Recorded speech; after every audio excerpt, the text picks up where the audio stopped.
welcome to the brand new review of Series 2, Heat, A, B, C, D, E, F. I'm forgetting my letters already. I know my alphabet. I know, I rehearsed this. No script, no rehearsal, script. No, get in there. Oh boy. You would be crap on Whose Line Is It Anyway? I'm terrible with improv, but I guess if you couldn't tell by the voice, we have once again. It's not all Anderson, don't worry. It's just that this one's had because due to problems with Master, not able to make an episode. We've had to fit him into Heat E, I think it was. I think D and E, I think. So you're here now, Anderson. I've just introduced you there, so I guess. Oh, there you go. This way we don't have to talk at all. It's brilliant. It's brilliant. And unlike last week, which was a very mediocre Heat, not a bad Heat. It was more. No, it wasn't really that amazing. The Heat winner was just okay, nothing amazing. But here on the other hand, we actually do have a few robots that do go on to better things. Well, we have a Heat in Series 2 that has something that is noteworthy in it. Well, yeah, that is true. And we'll get on to the noteworthiness aspect of this episode, because, again, remember, I said before, spoilers. You know, if you don't skip until about 2 minutes in, I don't really care, but I might put a timestamp in. But anyway, the eventual... If you don't want any spoilers, skip to the end of the video. Or just don't watch the series. Watch the series first. Go and watch the series. People watch it. It's good. Anyway, we will get to the eventual Heat winner, the eventual champion of the entire series of Series 2, and a very prominent robot throughout the rest of the series, which only got better and better over time for the most part. Panic Attack. Yes, while this is actually not a bad version, I actually argue that the Series 3 version is actually slightly worse than the Series 2 version. Because he couldn't drive it. Here, he's actually... I think because it was something to do with gyro stabilization, he didn't put it in. He put it back in Series 4. Yes. But in this series, he either doesn't have it or it's just easy to control. But, yeah, this... Panic Attack is a very, very well-built machine for this series. It's very compact, very tough, very durable, very reliable. And quite a lot of power behind it, so it's everything you really... And like you said, well controlled. We're very controllable, very well controlled robot. So I mean, Kim Davis... all the boxes, really. I mean, Kim Davis is up there with people like George Francis, Ian Watts, Graham... Is it Graham Bone, the drives Firestorm? Yes, Graham Bone. Also, I'm really bad now. I'm feeling bad now because I've completely forgotten the name of the guy who drove TR2. What's his name? Oh, I feel bad now. Sorry if you listen to this. Sorry if I've forgotten. What's his name? Alex Brown. Alex Brown, that was it. Alex. I was thinking Will, that's Shockwave. I got this name Will in there, that's Shockwave, yeah. Will from Shockwave is a good driver. He's a good driver, but TR2 was the next level. He was very good. No, the best driver ever was the driver of Spam. No, Kilohertz in next series. Yeah, John Reed. John Reed he's improved a bit since then. He's in the next Heat actually. But back to Panic Attack. We have not even talked about Panic Attack yet. Right. Fun fact: this is the only charity robot ever enter the series. I.e., it's a robot basically. The more rounds they got through, the more money they got given to a certain charity. I don't know which the charity was. Maybe like a children's one probably, but. It's the fact. I mean, the top was designed by someone from the school of his son. I think he appears later on in the series. So it's actually quite cool. Actually, they actually got a Year 7 person to design it. Yes. And it looks pretty. It's like the good side of badly drawn because it kind of works because it's kind of scary spider and all that, and it kind of like sort of makes it look a bit more like almost graffiti like. I kind of like it. Yeah. It gives it a bit of fun and personality, which is nice. But later, James, you are forgetting the true legend of this, because in the Panic Attack team at this time is Kevin Pritchard, who went on to make Evil Weevil. I.e. Panic Attack again, but worse. I mean, and then they had a chance in Series 4, they fucked it up. But that's a different story for a different time. This is Series 2. Evil Weevil, like always, I'll pretend that Evil Weevil doesn't exist, and. Even now, sorry, I hate Evil Weevil. I'm sorry, I don't like Evil Weevil, but I know when we get to Heat L of Series 3, we can discuss it then. This is not relevant. Not I'm the same guy who's driving it, right? I just one of the team members who made a robot with some kids he knew. Yeah. From his school, probably. But, yeah, Panic Attack, it's the one thing... Pritchard went on to become the team captain of Panic Attack of Series 7. That was true, because I think he went to the technician side, didn't he? Like George Francis and all that. But the dark side of the dark side, yeah, there's the side that with it, yeah. But the one thing about this series of Panic Attack that I do think it was both an advantage and a disadvantage depending on how you look at it. The forks weren't as prominent in this series. Because in Series 3 onwards... I saw them work, to be honest. They worked in, like, the intro, and I think they worked a little bit. Like, I think in, like, some of the battles... I know, cause when it was against Whirling Dervish, they worked a little bit. They worked mainly just to get under opponents, just to help them push them along. Or flip them over or something. It was more like a static spike half the time. Yeah. Like, to trap people on it. It's more just like, it's just more like a platform that just used to get underneath it, like a wedge or something. Yeah. I mean, Panic Attack, in other series, Panic Attack's main form of attack would be to lift a robot, either flip it over or get into the pit or something. Like Rammstein or something. I think against Rammstein in the War of Independence in Series 4, I think that's the most perfect KO ever. No, it's got to be against Dietor in Extreme 1. Actually, The way they just gently glide into it, pick it up as perfectly as you do, and just drive straight forward and dump it. That was true. I agree, actually, yeah. I was decent as well. I like those kind of ones where it just does it... It's very akin to Shrapnel against Big Cheese in Series 3. Just pick it up and dump it. I love those kind of like guys. I mean, it's hypocrite. Yeah, I mean, it's easy. I mean, I think people got sick of it by the time they got something like Tough as Nails or something, where it would just... That's all it would do and nothing else. There was no driving finesse or anything. Which I guess is why it's probably the reason why I don't like it as much. Whilst it uses a similar technique at times, that's literally all its gimmick was. If it couldn't get an opponent on, like in case Thor in the new series, it was unable to do anything. But Panic Attack is a very, very well built robot, very well driven, because Kim Davis is one of the best drivers in Robot Wars, obviously. I would personally say that Grey and Bone is the best driver in my opinion. Although I think Ian Watts and George Francis and Kim Davis also share a very, very high position on that list. But yeah, Panic Attack's a very good robot. Deserved to win the heat, definitely. It was probably the best robot in the heat. Any final thoughts, or is that really... Oh, I think we've pretty much covered it. A very entertaining robot, powerful, did its job, looked nice, wasn't just effective. Wasn't just something chucked together in a shed. Yeah. There's a robot later on that looks like something has been chucked into a shed, but we'll get to that. It was a bit weak on the top, but we'll get to that. Yeah, of course it will. Now, in my opinion, we're going to a robot that I think I mentioned briefly last time when we did the previews for the next robots. One of the coolest looking robots for this time period, in my opinion, just design-wise, Disruptor. I love the saw on the arm. I think it's completely useless, but it's brilliant looking. I mean, the saw didn't do any. I mean, I love the kind of design, the omnidirectional thing it has. Like Dead Metal in Series 1, and sort of in Series 2. Yeah, but it is the single most dangerous robot ever made. Would you like to explain, or shall I explain? I'm happy to explain if you're okay with me explaining. Go ahead. I explained stock robots last series, so you can go this one.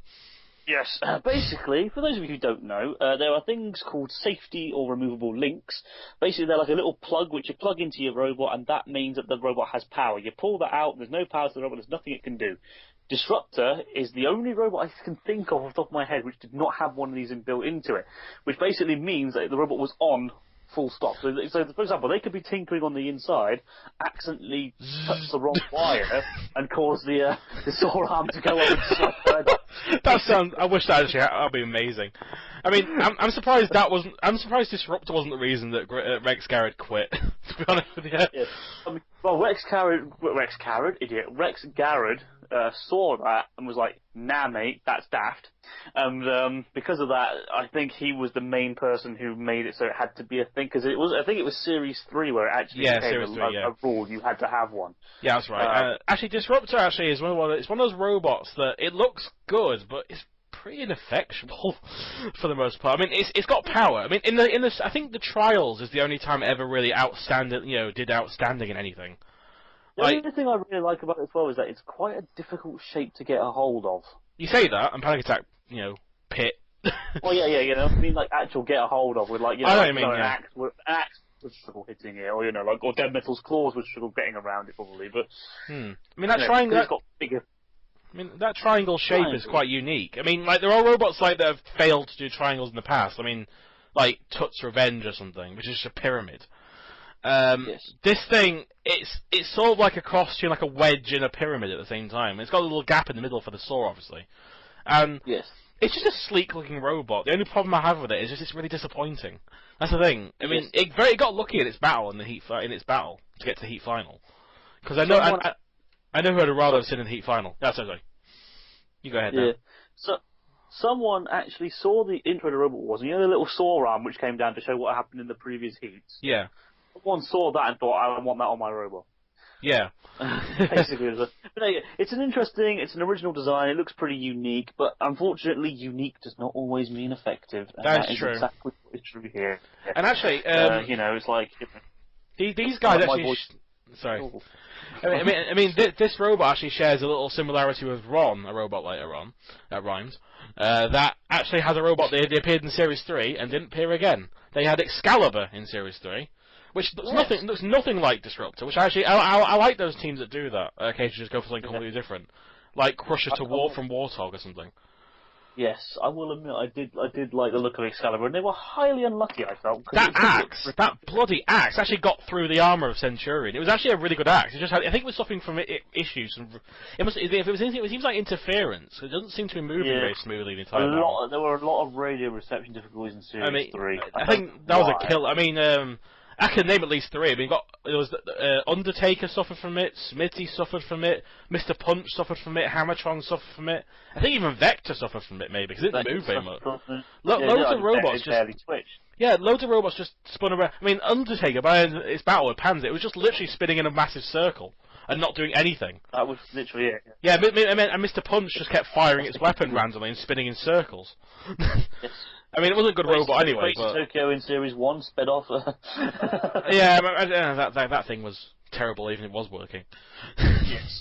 I mean, it's in the top 5 worst robots in that series. But when it comes to Disruptor, it's a interesting looking robot in general, really. But when it comes to the heat finalists, it's probably one of the weakest. Yeah, I mean, it was quite an easy win. It was very lucky to go through. We'll get to that. It was a very easy win, though, in the heat final for Panic Attack. Now, actually, we'll get to a veteran of Robots who, I think, apart from Panic Attack, is the only other one that appears in more than one war.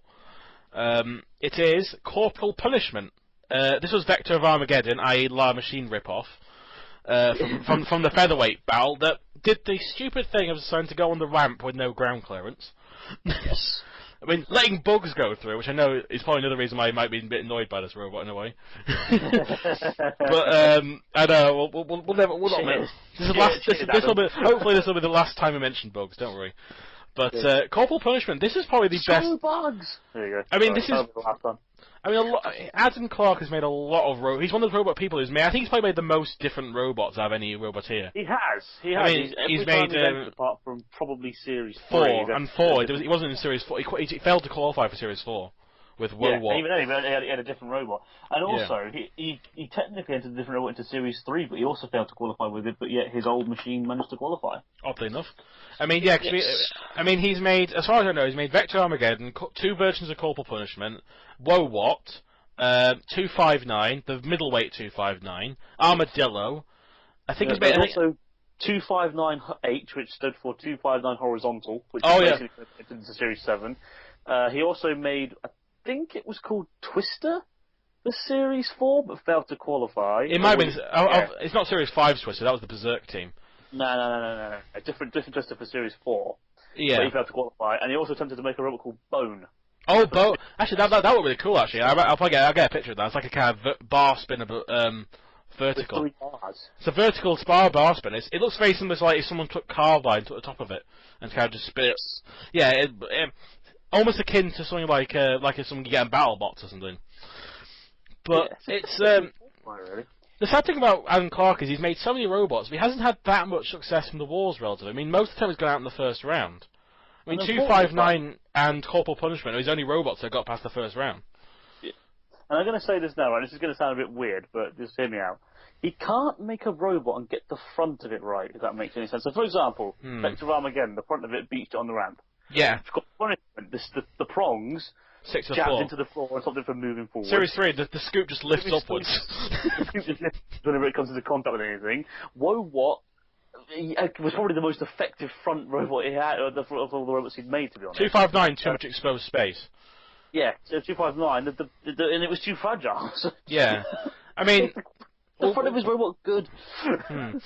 We should probably talk about Corporal Punishment slightly, actually. We talk much about Adam Clark as opposed to Corporal Punishment, but Corporal Punishment, you mentioned before, the prongs used the biggest disadvantage of this robot. I think this is probably his best performing robot. He actually got to a decent round, but the problem is it could have won the heat potentially if its prongs hadn't constantly got stuck on the floor, and you could see multiple times it was having problems going forwards occasionally because the prongs would get stuck in. And I saw a little actuator on the back that managed to lift them up and down, but he didn't usually use it very often.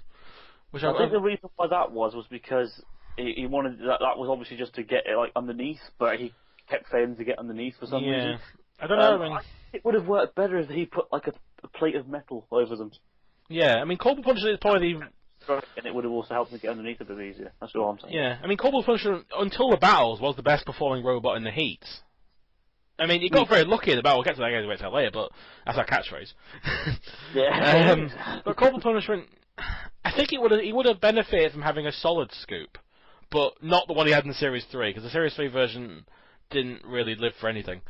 It was horrendous. It was horrendous, but also it didn't have a good fight either. It's arguably one of the worst fights of the entire series. Period. How the hell that went to a split decision? Yeah. I will never know. I still want to ask who was that? Seriously, please. If for some reason a judge listens to it, please tell me who gave them. I'm looking at you, Noel. God, yeah. Oh, it was him. Yeah, he was joking with us. But yeah. For a laugh. I mean, Corporal Punishment, yeah, it's probably the second best robot in the heat after Panic Attack, but it could have been the best if the scoop was a bit more reliable, personally. Let's put it this way, I would have much rather seen Corporal Punishment versus Panic Attack versus Panic Attack. It's also a very well-built robot. It's very tough, again, durable. It's very similar to Panic Attack. Lifting prongs, check. A nice, durable, strong box that's good at pushing, check. Fast. Fast, check. Reasonably well-controlled and reasonably reliable. Oh, in the Gauntlet, it was well-controlled. Brilliantly well-controlled. If you go for the ram rig, you got to be well-controlled. Yeah. It was basically a really good... I mean, he's got some bloody good robots, to be honest. Yeah, just a shame he just gets very unlucky. But Adam Clark is definitely one of the most experienced roboteers out there. So he's always cool. Plus, he got rid of the beard, which is a plus. Yes. Because I don't think they actually mentioned that in Series 2 without a beard. This sounds like, is that really the only thing you can think of? Yeah. Well, his performance was so dismal the year before. It's like, well, that's all we can think of. Yeah. Good point. Now, possibly one of the weirdest. I mean, obviously, when I say this, PS Resistance is always going to be first. But this robot is probably out of the ones that functioned, because this is a spoiler for the one they lost in the Gauntlet. Out of the ones that functioned, this is probably the worst one, but it's got something going for it at least. It's not just a fodder robot like Wizard or something. It's Whirling Dervish. Now, I will say something about Whirling Dervish I think is very interesting. I mean, on the surface it is pretty crap looking. I mean, it did fall apart quite a lot half the time, and the bottom plate fell off on the sumo. So that's pretty poor. Yeah, that's pretty poor. And it got dragged halfway across the course in its Gauntlet. So again, poor performance there. Which, luckily, because of circumstances we'll get to later, this didn't matter. Thankfully, it wasn't too bullshit. Yeah. If it would be, I'd be getting the stewards' inquiry about that if I was a normal heat. But the thing about Whirling Dervish is, to its credit, it has a very unique idea. I just think if they'd either worked on it more or someone else had gone with it, it could have done well. And it was the fact that it was the first functioning body spinner, because Caliban existed, but they didn't get to show it off. They showed a flail. You know, the first full body spinner that actually spun it in an opposite direction to its body. So you have the massive bar chain things that spun around and didn't do anything to Panic Attack, but, you know, that was the point, just to flail around. But it had a little bandsaw on the bottom base of the robot. That spins in the opposite way to the spinning bars. So you have two spinners at the same time. Yeah, I like that idea. It's a very unique idea. Unfortunately, the execution was a lot to be desired, because, for example, it had a high ground clearance, this robot, and you could see the wheels constantly on it.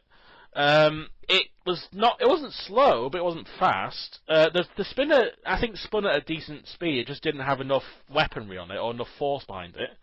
Yeah. I think because of the technology trying to make it work two spinners at the same time, slowed the speed slightly. I don't know. Yeah. Well, the thing that it probably had was the top bar, because it had the chain flails. The chains weren't. This is going to sound really weird, but it wasn't stiff enough. Yeah, I know what you mean. I know what you mean. Basically, it deflected quite easy. Yeah, it's like Nuts found out. Chains aren't really a damaging device, because chains don't have enough. Because since they move about a lot, they're quite limp, and therefore they don't have a lot. Well, stop laughing. Sorry. Jeez, I'm not even fine. I passed on laughing on your one. Go on. Sorry, dude. Sorry, I'm 22 years old and okay, I'll say. Okay. The chains are too flexible. There we go. That's not laughable. Hey, flexible, so there's no force behind it when it hits a robot. That's the point. Like a bar like carbide, for example, it's very, it's stiff. It's a stiff. Sorry, just the way you said it. It's very. You'll never work in my reviews again. Oh, no, I'm joking. I had a good run. But yeah, it's, you need something that's hard, that hits really hard, and a lot of force. Well, I think Will and Dervish didn't really manage to get that, unfortunately. No. I think if the bars weren't on the chain, they'd been fine. Yeah. So I do like the idea, though, of two counter-rotating spinners. It's a very great. I actually never realised. I mean, when I first, for years, I just think, oh, that's the robot that fell off the ramp. Oh, who cares? But like, it's not the most memorable robot in the world, which is a shame because the idea was quite a good idea. Yeah, unfortunately, the idea also meant that they were probably one of the worst controlled robots in the history of robots. Because they couldn't tell where the front of the robot was. That's a big problem with this. Driving everywhere but forward. I mean, I have the opinion that if you're not a full body spinner, circular is one of the worst shapes for a robot. So Chromebot found this out. Although they actually knew at least Chromebot knew where they were driving.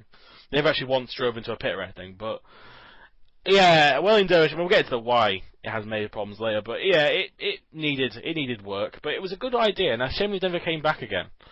But also, one last fact about it before we get to the next one is actually that Peter Gibson was a part of this team originally, who made Wheelosaurus in earlier Heat.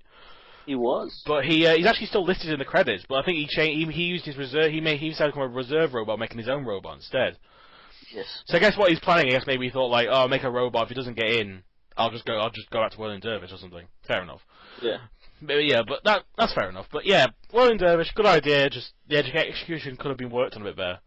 It's a shame. What happened to Peter Gibson?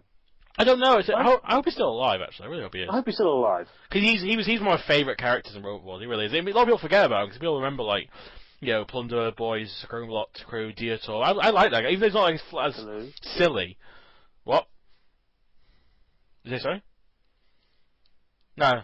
I was gonna say yeah, because he's not as he's not. I'm here. Technical difficulties with Anderson's Skype. We're very professional. Yes. Yeah. I was just going to say overall that really, I think Peter Gibson needs to be remembered a lot more. Personally, he's a fun guy. He's a fun old guy. What can you expect? What can you say? Yeah. So now he reminds you of like the grandpa who enjoys watching stuff with you. Yeah, that's true actually. But now we are Ron. Is the robot, the toy car, mechano looking thing. I don't know what this thing is. I mean, it looks like something I could build it out of cardboard for one of our series.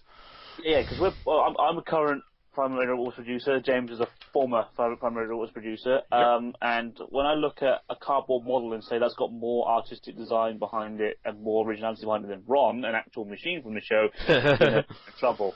Yeah. So, yeah. Actually, one thing about Ron, I don't know if I mentioned this before, but apparently the drills on the front are powered by the wheels and like a dynamo. You get yeah. That's what I'm saying. Yeah, it's bullshit. Like they're not powered by a motor; they're powered by the wheels. Which is like, why? It's a flywheel essentially. It has the exact same effect as Hypnodisc's pullback weapon. Yeah, it's a pullback that goes forwards. It's pointless. And Ron's got a saw at the back. Apparently, it doesn't do anything. It's high ground clearance considering they've got a lot of wheels in the robot. And it looks like a Meccano robot. I said, there's little holes in it. It looks like something like Meccano or Lego or something. If I am going to give some credit where it's due to Ron, and again, I hate to say this because I know I say it every time and it's a bit fucking old, I know, but again, Ron is kind of proof that the gauntlet trials get in the way because I personally think that Ron would have given Panic Attack a better battle than Whirling Dervish. It's four-wheel drive, it's quicker, it's more compact, more sturdy, more reliable. It would have had a much, much more interesting battle, I think, Panic Attack than Whirling Dervish. I don't think it would have won, but I think it would have given it a better fight. I agree. No, I agree. And Ron is effective, but unfortunately, in the trials, we find out that it doesn't have much power behind it. So Ron's just a Meccano car. It's not that amazing, really. Come out with Axios in Series 3, and that's probably worse or just as bad as Ron, because it has that tongue that comes out that doesn't do anything, the very phallic-looking spike that does nothing. I liked its speed and power, though. It almost like knocked Panic Attack unconscious when it first hit it. But then Panic Attack got its gate. Shock that would have been. Imagine that if, like, the first attack it had immobilised it. Turned it. Yeah. Oh, that's the phrase now. Panic Attack. Yeah, you're welcome, mate. But so that was one. Now we have. All right, do you remember Pain? That was a good robot. No, not really. It sucked, but it worked at one point. The weapon worked. They had to scrap the weapon motor, rewire it to make the robot work. That didn't work either. They had to retire. Oh well, that was Pain. Parthian Shot didn't even really get into the arena whatsoever. They didn't even get like a proper go because they only got it going forward motion like a minute after the time was up to complete the robot. Yes. And the same Series 3, it broke down randomly. Should have fought Ultor, didn't. The Parthian Shot was basically a heap of metal. It looks like a scrap heap on wheels. It is like the definition of scrap heap challenge. Well, if we get the weaponry, because it didn't spin around, did it? They just placed it on top like it was a little hat. They just drive along and hope one of these chains would accidentally knock something off of a robot that they drove past. It looks like a robot I built in the Robot Arena 2. Oh dear, James. That's a little bit too drastic, I think they're making. No, actually, in fact, I make really good spinning robots, so that's different. But it looks like something Corn could make easily, like Ron. And Parthian Shot is, there's not much to talk. One, you can't really talk about how good it is or how bad it is because it didn't do anything. So it's just we're just going by speculation, like saying it could have done alright, it could have done shit. I don't know. It doesn't look like it would have done very well, personally, because the ground clearance's very low, and its speed is alright. I'm sorry. Going back to last episode, though. I said this with Pain. I'm going to say it again now with Pahar, but the Parthian Shot, where was the reserve? I agree. Okay? You had Malice. You had Bumblebot. You had Jim Struts. Forklift. You had, what was the other one called? Another one. Lateral Thought. That's it. Lateral Thought. I'm just like, well, why didn't you use one of them? Yeah, they would have been fine. You know, why? I mean, and again, it makes the entirety of the gauntlet pointless, because yes, everyone can argue, oh, well, they only did those runs in case they got it running again, and it's like, yeah, but why not get a reserve in there? Just in case. Now, right, we've just been made to watch 10 minutes of this gauntlet, and it didn't matter where any of them came, because the robot that they were waiting for didn't work. Yeah. So, you know, it's one of those things that does my head in, and it's just, again, it's inconsistency. Yeah. And that's another problem with this series, it's just inconsistent. Like, for example, we could have Wheelosaurus replace another robot, or we could have Griffin replace another robot, but we can't have, we can't have, let's say, Forklift replace Pain. No, can't. Or we can't have Bumblebot replace bloody, Parthian Shot or whatever. It's annoying, isn't it? Yeah, where was Nasher? Nasher was cool. It was Thud as well. Thud, you had all these good-looking robots. Yeah. Nope. Oh well. So Pain. I was the wrong. It's the same basic thing, isn't it? Parthian Shot. It goes out because it sucks. Not much else. That's the technical term. That one. Yeah. You done fucked up. Now let's mourn the loss of the Parthian Shot. Done, and that was all I needed. Less than a second for its deliberation. I can time that by less than a second. And let's get to the gauntlet. And I want to ask a question about the gauntlet. Right? Did they cut the pay of the drivers of the house robots? Because they were brutal in this particular episode. Wow, what? I mean, corporal punishment and Parthian Shot got away with it because one worked and one didn't. Whirling Dervish didn't really get affected by the house robots. They just drove off the ramp. Speak of that. I might as well talk about what I was talking about. Whirling Dervish was so funny falling off the ramp though, because there was that one bit where it was going forward. You can see the wheels. It was going forward. It turned right, spun around to turn left, off the ramp. I mean, I imagine they were trying to I think they realised maybe they were turning slightly right. They tried to go left to counterbalance it, went too far to the left and fell off, which is hilarious to me because you can see the wheels. I think they turn up drunk. Honestly, that driving wouldn't surprise me, but it makes Spam's driving look good. You know what I mean? It makes John Reed look competent in Series 3. But yeah, man, Whirling Dervish is funny. I mean, Panic Attack got bullet holed, got shot. Yeah, brilliant. The house robots were an overkill. I think it was to make up for the fact that this gauntlet wasn't really that hard. Yeah, it's like same as last week's heat. It's nothing. Yeah, just a ramp and some house robots. There you go. Actually, I noticed the brick wall doesn't return until GBH's heat. Bloody hell. Because that's heat J. We're on heat F at the moment. Bloody hell. I mean, they decided to just give him a break for these next heats. Yeah, they did. They just basically said, "Oh, you know what? Screw it. Just drive forward. There you go. Here's a ramp. Yeah, just deal with the house robots. No bloody consistency. No consistency. It's really pointless because friggin' bloody Party Shot didn't bloody work. So no. In Heat I, they did actually put some barrels on the ramp, which did nothing. So that counted, right? That counts. Yeah, but no. But Panic Attack, got machine gunned by Shunt, which is one of the best, along with Atlas, best hits of the Shunt period. He also got a good hit the series on Millie Ambog's eye. A lot of eye shots. This series. You notice that Shunt always attacked the head. He does. Well, there's only one place to attack, isn't it? That's where the organs lie. Yeah. It's the only house robot. It's because he's the only house robot that doesn't have a head. Pretty much. He's annoyed by that. Yeah, there you go.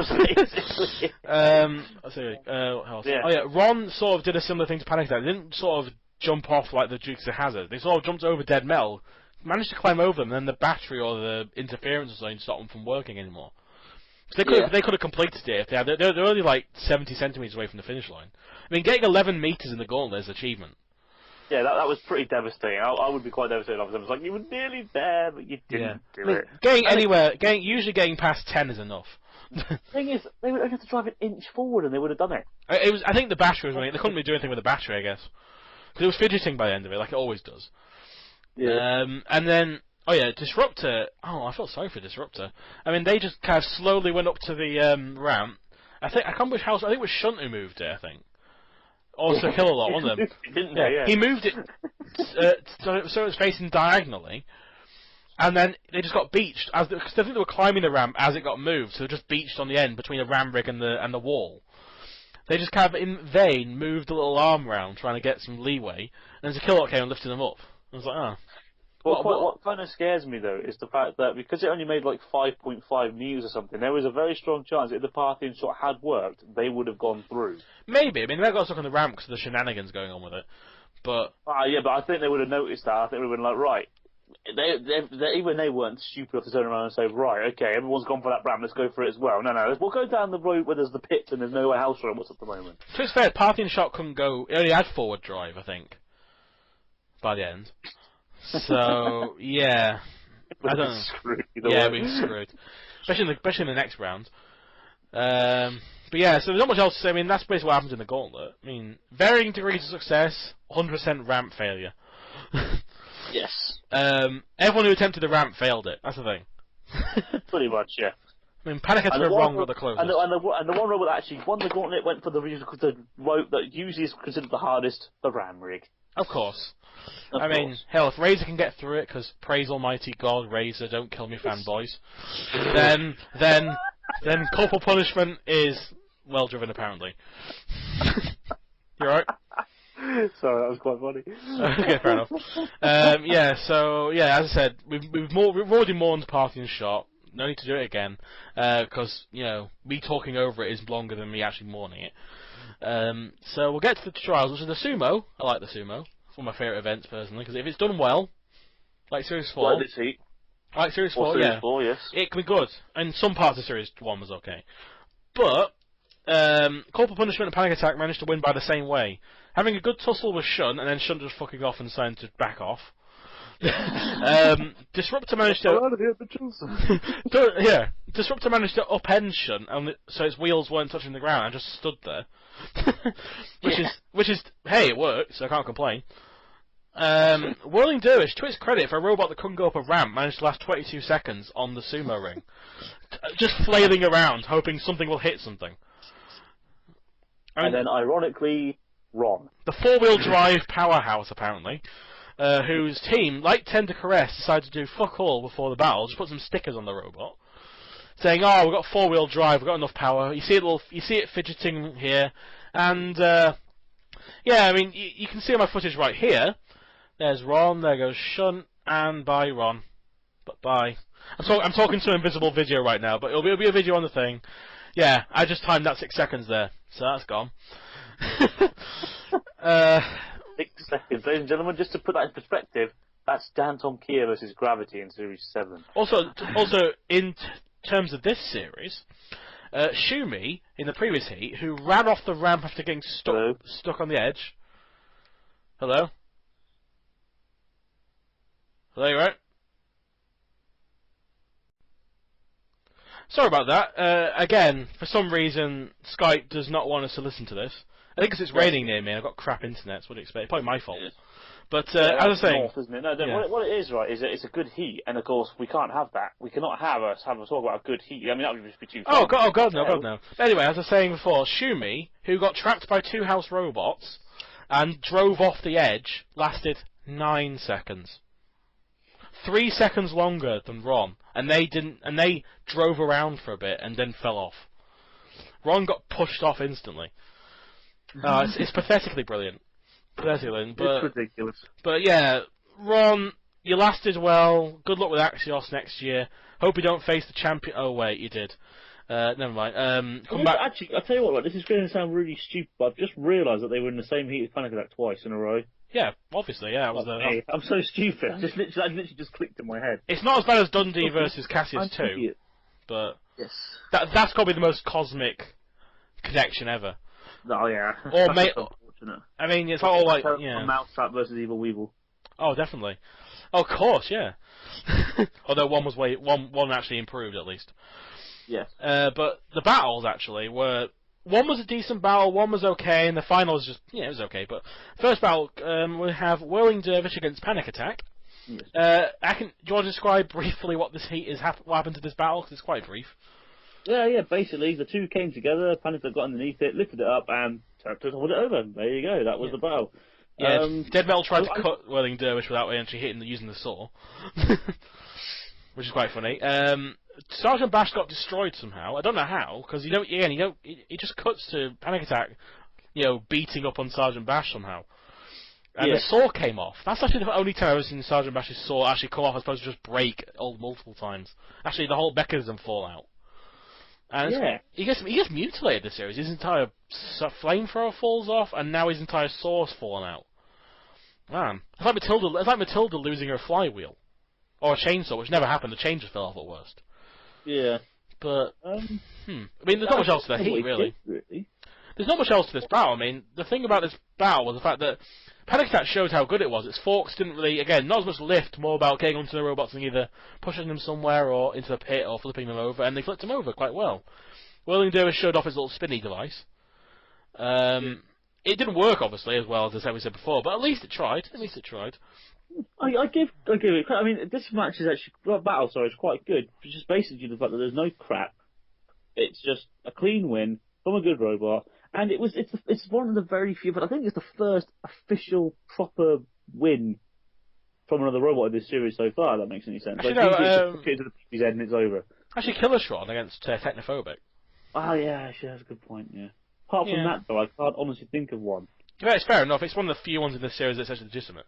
Actually, both of GBH's fights were quite legitimate. Yes, as well as the Heat II fights as well. Oh, of course, yeah, they were quite nice. But, yeah, not much to really talk about, though. I mean, it's just the fact that, Sergeant Bash got screwed, Dead Metal couldn't use his saw, and these two, the better robot won. And the better, fair enough. Next battle, a very unlucky battle, actually, for Corporal Punishment, because they're against Disruptor. And they drove into the house robots and then screwed themselves up with their prongs getting stuck in the floor. Yes. Now, we do have to give credit where it's due, James, though, because, ladies and gentlemen, boys and girls, Corporal Punishment went into the PPZ, the house robots attacked it, and then let it go. Very rare, actually, that happens. They just maul them to death and all. Get the X-Factor music going. But I mean, that in itself is worthy of an applause from me. Well done, lad. You actually let a robot out of your zone. Well done, well done. But the damage itself, the damage was inflicted. Yeah, I mean, it's almost like Disrupt had to do nothing. Oh, wait. Yeah. Oh, well. I mean, hey, a win's a win, and if your opponent causes their fuck up, then technically it's their fault, so... Yeah, Adam Clark drove with the PPZ. Pretty much, yeah, it was his fault. Yeah, so that was really much the battle. And the rest of it was just sort of pushing and shoving near the end, and then obviously Corporation lost in damage and control. Again, there wasn't that much bullshit about it. It was just more of a case of Adam Clark was an idiot, drove into the PPZ, got his prongs bent. That sounded wrong. Yeah, it did. And unfortunately, because of that, it let it down. Yeah, so, well, Disruptor, they had better control, which is a very important factor in Robot Combat. Yeah, so the Heat final was a very simplistic battle as well. Panic Attack against Disruptor. Basically just pushed into each other for a bit, and then Panic Attack managed to get him into the pit. Left him dangling a little bit, which I found quite funny. Like, you know, unlike Technophobic, who went kind of almost in quite instantly, maybe it was partly because of Kilotron's lack of pushing power. I've always liked it where they just leave them on the edge just to give them a little bit of hope before just giving them that little nudge in. Like Steel Avenger and Wild Thing. Yes, that's my favourite one. Definitely my favourite one. Just that little nudge into the pit like Wild Thing. Oh, beautiful. Or Bigger Brother versus Hypnodisc. Oh yeah, definitely. Same man of feet. That was just so beautiful. It was beautiful. It was like artistry. But yeah, a Welsh final, which is very rare. No, you obviously see Welsh robots against each other. I think this is the only time two Welsh robots actually fought each other. The probably one in the comments time that we missed one, but just like how apparently I missed. Oh yeah, someone comment. I think it was Headbanger. I think his name was. Yeah, Headbanger 140. Yeah, he commented that we did actually miss out that Matilda's tusk fell off in the inverted brat beat a bobbin fight, which I forgot. I forgot, but that's one of those heats I can't forget. I mean, obviously it's one of your favourites. It was the first one you saw. Yeah. But I just remember. I thought it did, but I couldn't remember if I was correct or not. So I wasn't. Yeah, I wasn't saying there wasn't. I just couldn't think of one. I was thinking there must be one along the lines. But yeah, I think this point. Shameless plug. Headbanger 142. Hardcore kid. He's a pretty funny reviewer. Go check his stuff out. There you go. No, I agree. But plugging aside, Panic Attack won pretty easily. It was a very clean battle again. I liked it. Just again, the better robot won. Better design beats the worst design. Yeah, indeed. And so Panic Attack gets on, and now we have our first semi-finalist battles. Who we got all 6 for our first semi-final. You're part of semi-final 1, which has a bit of controversy, which is good. Yes. And I might say in that I look forward to it greatly. Yes, you do. So far we have Napalm, Mace. Okay. Mortis, yep. Behemoth, it's okay, I guess, in this series. Alright, Kilotron, Panic Attack, fuck yeah. So, things are going well. So Mortis and Panic Attack are my favourites of these two that managed to get through, and I like Mace for nostalgic reasons, but Behemoth, I don't know. They got lucky. Razor, if the Razor had a chance to actually get at them. I would have been ready to series, let's be honest. Yeah, Razor could have done well in the series. Mortis might have been one of the few robots that could have actually tackled them. But, yeah, so... we have our first lineup. Obviously, I'm going to go in order, so I'm not going to start doing semi-final 1 yet. I need to do the other 6 heats first. Speaking of other 6 heats, we have our next heat, and they waited a long time to put the reigning champion in. Not as long as like next series, or Panic Attack appeared in like heat K, something like that, really far down. Yeah, yeah. But here we got Roadblock, the reigning champions, which proves that a wedge in Series 1 can win just by being a wedge and nothing else. And the sword does something, I guess. It knocks fur off. We have Nemesis, the wheelchair with fur, who actually basically looks the same as last year. Yep. But sets on fire a lot more, which is fun. We have Kilohertz, not Terahertz yet. It's the first Kilohertz, which sucks. Later versions will improve on it. Series 3 version fought in America, it's pretty decent. Series 4 is okay.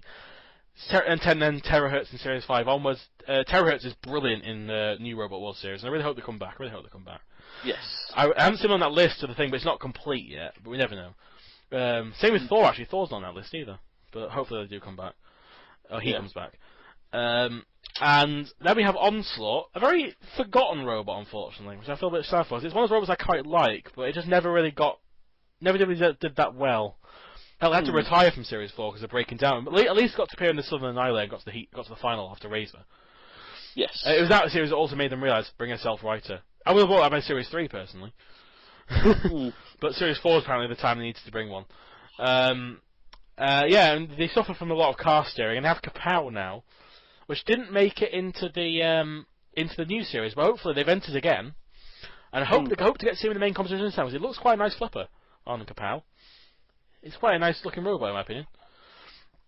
Yeah. And finally, oh yeah, no, not finally, we've got two more. Limpet, which, again, believe it or not, this is 13 Black from Series 5, Series 7.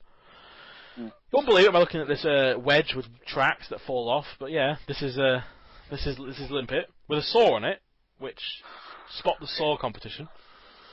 I don't know where it is, and also remember it's also called Limpet, but it looks like a zebra. I still don't get the colour coordination with that, but whatever. Whatever. And then Rock's the worst forklift ever. Oh god. One of the worst robots of the series. The team are lucky that I'm not in the next episode because that thing would get a trashing. Ripped to shreds. I mean, who builds a forklift that doesn't touch the ground? I have no idea. It defeats the purpose of a forklift. Just like it looks like an LSD trip from Leeds. It does. Oh, man, it's another northern robot, isn't it? Why is it North? Why is it Big Nipper's the only decent robot?